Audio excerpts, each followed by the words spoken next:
MH29 आवाज सर्वसामान्यांचा।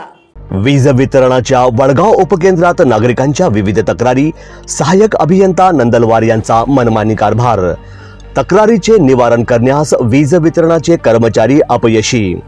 यवतमाळ शहरातील वीज वितरण कार्यालयातील मोठी हद्द असलेले वडगाव उपकेंद्रात नागरिकांच्या अनेक तक्रारी असून वडगाव उपकेंद्रातील अधिकारी कर्मचारी नागरिकांच्या कामाला उडवाउडवीची उत्तरे देत असल्याचा प्रकार समोर येत आहे। येत्या काही दिवसात पावसाळ्याला सुरुवात होत असून वीज वितरण कार्यालयामार्फत खबरदारी म्हणून वाढलेले झाड तसेच उघडे विद्युत रोहित्र असे अनेक कामे करायची असतात। मात्र वडगाव उपकेंद्र हे कुंभकर्णी झोपेत असल्याचा दिसून येत आहे। अशातच वडगाव उपकेंद्रातील अधिकारी कर्मचारी हे नागरिकांच्या समस्येकडे जाणीवपूर्वक दुर्लक्ष करीत असून एका प्रकारे नागरिकांच्या जीवाशी खेळ वडगाव उपकेंद्राने चालविला असल्याचा आरोप नागरिकांतून होत आहे।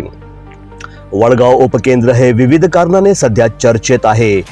अनेक नागरिकांच्या घरातून विद्युत केबल बंदही जात आहे, तर चुकीच्या धोरणाने विद्युत खांब हे नागरिकांच्या अगदी घरासमोर रोवण्यात आले।